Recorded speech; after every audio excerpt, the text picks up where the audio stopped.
Going on? What's going on, wealth creators? This is Marvin Mitchell. So glad you had the opportunity to tune in today. Today, I am going to talk about finding the money. What do I mean when I say finding the money? What I mean is there is actually money that you have within your fingertips right now that you are losing unknowingly and unnecessarily. And if you knew it, you would put yourself into a much better position financially, because it's not just what you save, it's how you save. It's not just what you pay off, it's how you pay it off. So if you are ready to get started, let me see you put some fireballs in the chat. Put some fireballs, whether you watch it on YouTube, Instagram, I'm watching them all, LinkedIn, Facebook. Let me know you're watching right now. All right. So, finding the money? How do you find the money? Okay, well, there are certain places that people improperly put money, thinking that they're doing a good job, when in reality, there could be better places to put that money in to formulate your financial success. And you can do this, you all, without reducing your lifestyle. Okay, so let me explain. There are ways that people will pay off their house, pay off their mortgage. That's actually sounds good, but is very inefficient. There are ways that people will save in their retirement plans on their job, like their 401ks. That sounds good, but it's also very inefficient. There are ways that people pay for college education for their kids. Again, it sounds good, but it's also very inefficient.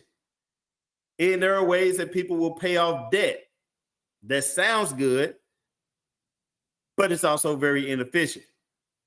So we're going to talk about some of those things today on the Thriving Money Show. You can catch me on YouTube at the Thriving Money Show.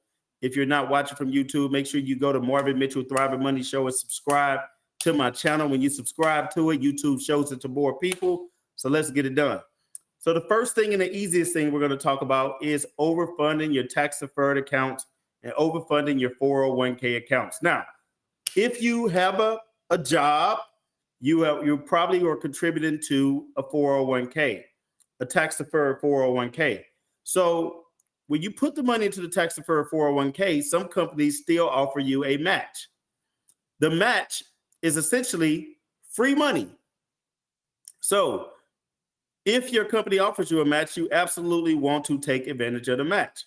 But what I have seen some people do is they have overfunded their 401k. Let's say they had a 4% match and they were putting in 10% in their 401k. Now, while I'm glad that you're saving extra into that plan, there are more efficient ways to do it. One could be a Roth, right? A Roth 401k instead of the traditional IRA.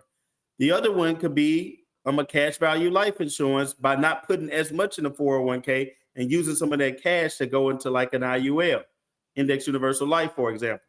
So why am I telling you not to overfund that 401k if you don't have to? Here's why. Well, here's the easiest way to explain it. Let's just say you just met me, but you came to me and said, hey, Marvin, can I borrow $10,000? And I don't know you, but I said, okay, sure. I'm glad you asked. Here's $10,000. Take it. You're like, wait a minute. I didn't think you were really going to give it to me. What are two things you're going to want to know before you take that $10,000? What are two things you're going to want to know before you take that $10,000? You're probably going to want to know what's the interest rate and when do I have to pay it back? So what if I told you, oh, hey, that's a lot of questions. Don't worry about the interest rate. Go ahead and take this money. Don't worry about when you have to pay it back. Go ahead and take this money. And at some point in the future, I'm going to come to you And I'm going to tell you what the interest rate will be at that particular time. And at that point, you owe me all the interest rates retroactively to the day that I gave you the loan. And by the way, I don't know when I want the money back, but when I do want the money back, if you don't give it to me at the time that I asked for it back, I'm also going to penalize you another 50% interest. But sure, go ahead and take this loan. Are you taking that loan? Absolutely not. But many of you have already taken that loan and you don't realize it. When you overfund your tax-deferred 401k, you don't know what taxes will be in the future. If taxes can increase, that means the money that you can take out decreases because the IRS gets a bigger cut. You also don't know when you have to give that money, when you have to take that money out and pay taxes on it, because the IRS, they have something that's called required minimum distribution. And it changes. The age changes. 70, 73, 75, whatever it is. They could go back to 60 something. Who knows? That age changes. So you have to be prepared for that, right? Now, if I know that there's an unknown problem in the future of tax rates and required distributions from that account, do you think I need to wait until then to try to solve that problem, or should I look to solve that problem right now?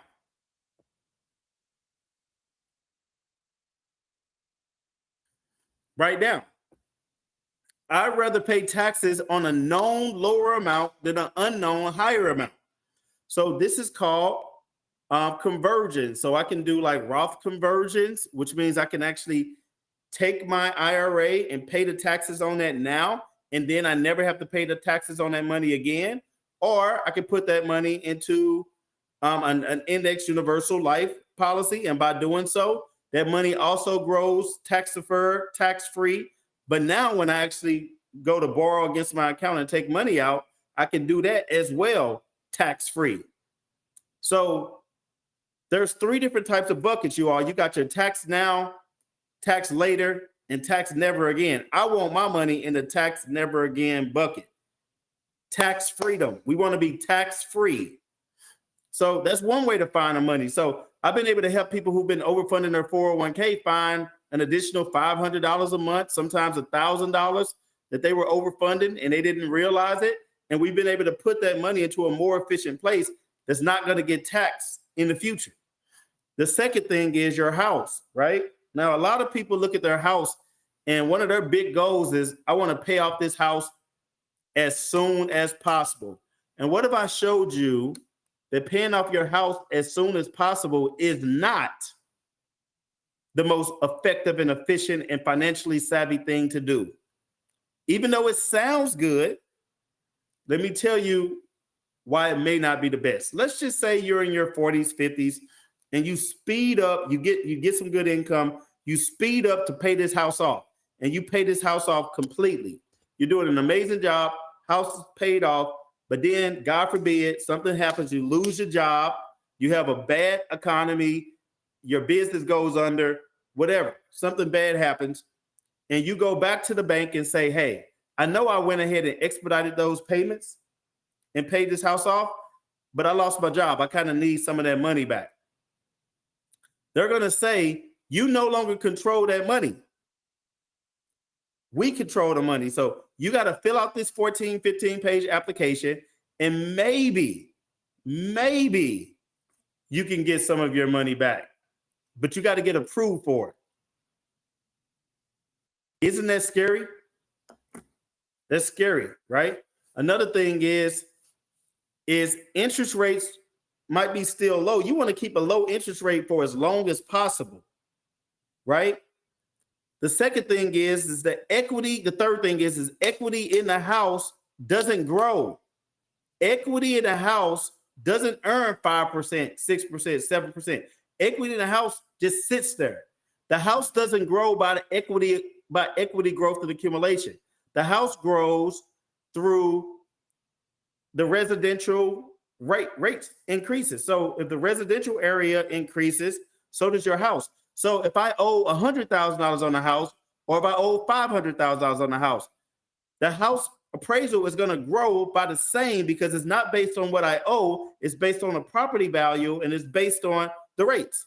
So if I know that, why would I want to rush and pay all of my money on a house if I can go put my money into another place where I can have liquidity, use and control of my money, and I can pay off the house anytime that I want to, right? I know that might be contrary to anything that you've been taught before, but if we can learn that if we got our money into a bucket that's tax-free, that's growing more than the house is growing, and I can actually take from that account and pay off the house anytime that I want, am I really burdened in debt to that house? No, because I've been using the house as a tool while I've been making money somewhere else and using my house to be able to do that. Now I can pay off the house anytime that I want to. So that's power, right? I want control. I want liquidity. I want access to my money. I don't want to have to wait until I'm 59 and a half. I want to know if I lose my job, I'm still not in a bad position where I have to go get approved to get my money out of the house. So I've been helping people to, maybe go to a 30-year mortgage and get lower interest rates and help people to find a way to increase their cash flow. But here's what I've been doing for a lot of people. We've been doing a home equity line of credit, or we've been doing a cash out refinance. And I've been finding out they had a lot of credit card debt and but they've had equity in their house. So we did a cash out refinance, took some of that cash out from the refinance, and we paid off all of that bad debt. And sometimes I've been able to help people to free up. I helped a lady yesterday free up $750, $750 a month in credit card debt, and her house payment didn't even go up much. That's also powerful, right? That's also very powerful. Why is that? Because now I stopped overfunding the 401k. Boom. That was $500 a month. I stopped doing the paying the extra toward the house, and I got rid of my credit card debt. That's another $1,500 a month. $1,500 a month, or $18,000 that I just found that I was losing unknowingly and unnecessarily. And now that I found that money, what can I do? Should I spend that money, or do you think that I should possibly save some of that money? I'm going to save some of that money. I'll spend a little bit, but I might save some of that money. Now, when I save it, where would I put it? That's where we're going to go into the wealth creation fund. We're going to put some of that money into a whole life or a cash value life insurance policy. We're going to allow it to build up. We're going to pay down other debt, but we're going to keep this insurance policy. It's going to continue to snowball up tax-free.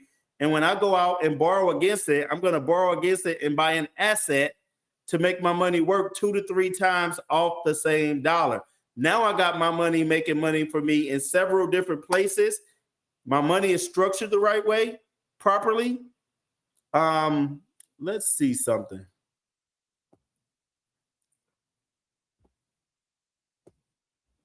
I'm going to try something real quick.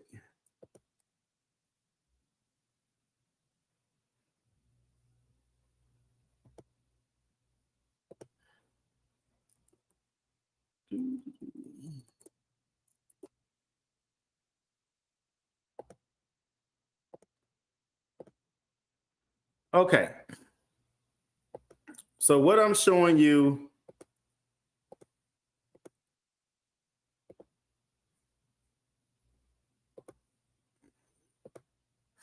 is how some people are just inefficient and what you can do about it.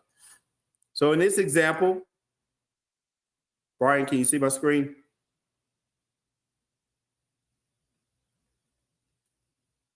All right. Hopefully you all can see my screen. Let me see. Okay. So anyway, can't see Brian, can't hear Brian. So I'm assuming that it's working. Current age in this example is 42. The retirement age is 65. Let's say I'm saving $102,000 a year at 3%. It's not working.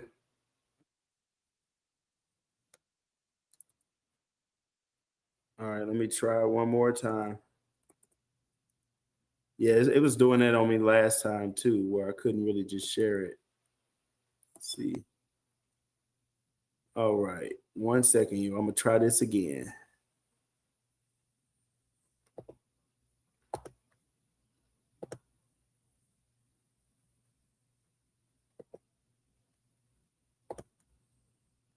Let me know if we lose it again. All right. So let's say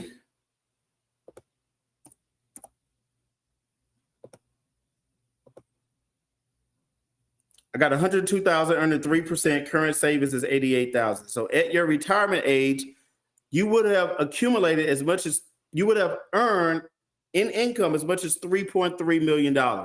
And your wealth potential will be as much as 6,989,000 if you include the 6% growth.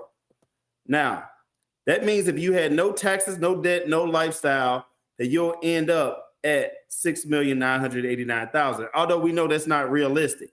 So most people are paying about 25% in taxes, 20% in debt services, 50% on their lifestyle, and they're saving about 5%. Actually, the average savings rate is 2.5%, but we're just stating 5% for the purpose of this example. Here's what you'll see. At the end of that time frame, you would have saved $668,817, but you would have paid in debt $1.6 million. How does that feel? All right.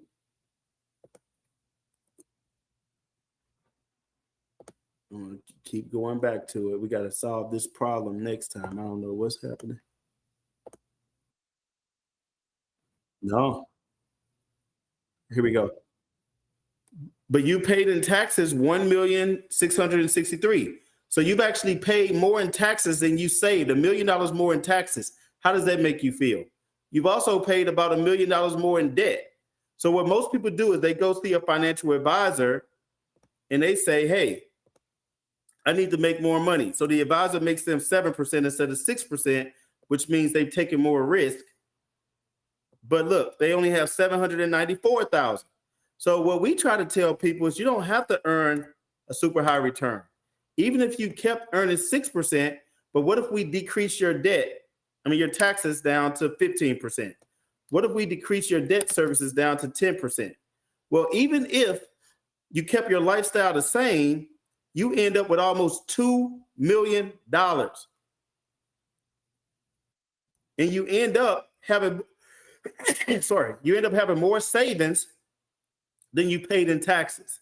So properly structuring everything, and I'm not sharing my screen anymore, but properly structuring everything, you all, is powerful. It's not about the highest rate of return.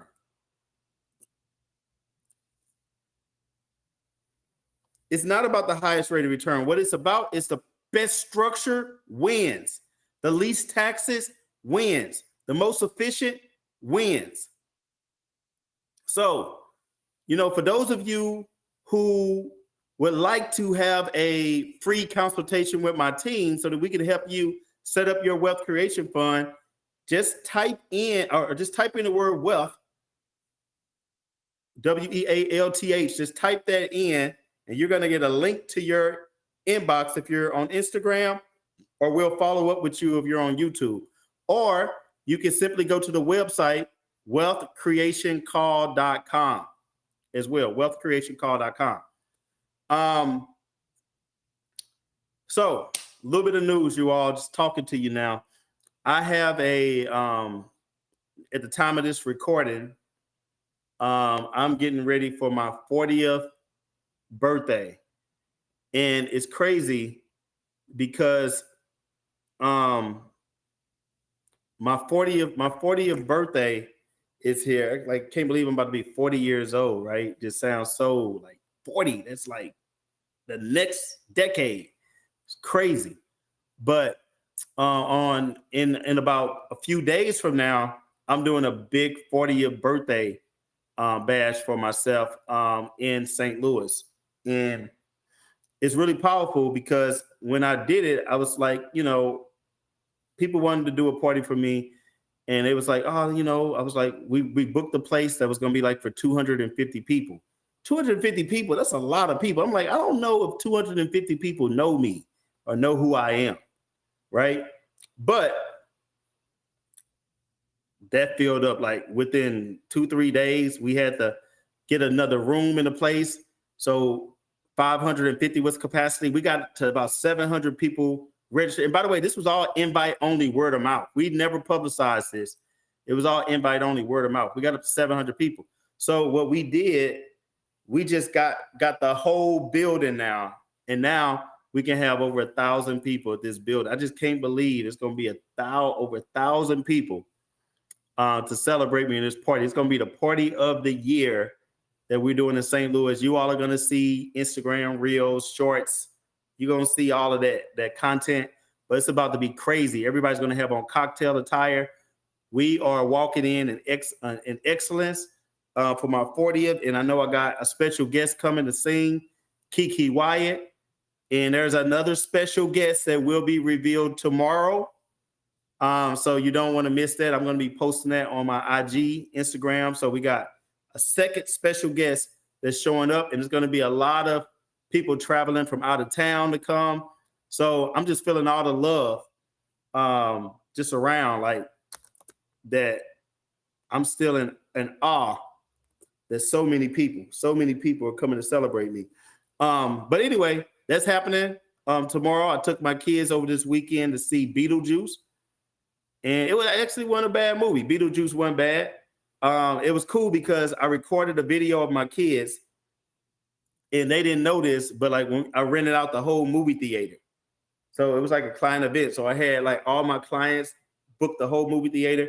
And then when we started on the film on a big screen, that video I took earlier in the day of my kids, they played it on the big screen. So my kids saw themselves like in a movie. So that was pretty cool too. So just living life, y'all. Got to enjoy it. I said I was going to do it big for my 40th, so I'm doing this big party in St. Louis. And then I'm going to be doing a big party as well in Atlanta as well at the end of the month. So I'm celebrating Virgo season all month long. Even I'm moving into the next season. Virgo season is going to be continued, extended another week. It's just what it is. So, man, that's all I got for y'all. Hopefully y'all got something out of this today. I really wanted to show y'all how to use your money, how to find additional money. I want y'all to take this information and I want you to look at ways that you can find money. If you want to go into my masterclass, then you want to go to wealthcreationclass.com. If you want a free appointment, you just go to wealthcreationcall.com. So wealthcreationcall.com is going to allow you to book with my team. Wealthcreationclass.com is going to be able to allow you to register for my next mastermind. So with that being said, y'all, I am up. Hopefully y'all have enjoyed your day, enjoyed the session. Make sure you tell a friend to tell a friend to tell a friend to tell a friend to tell a friend to go register for my next webinar. So anyway, I'm out. Peace out. Y'all have a blessed day and make sure you subscribe to the channel. Talk to y'all soon.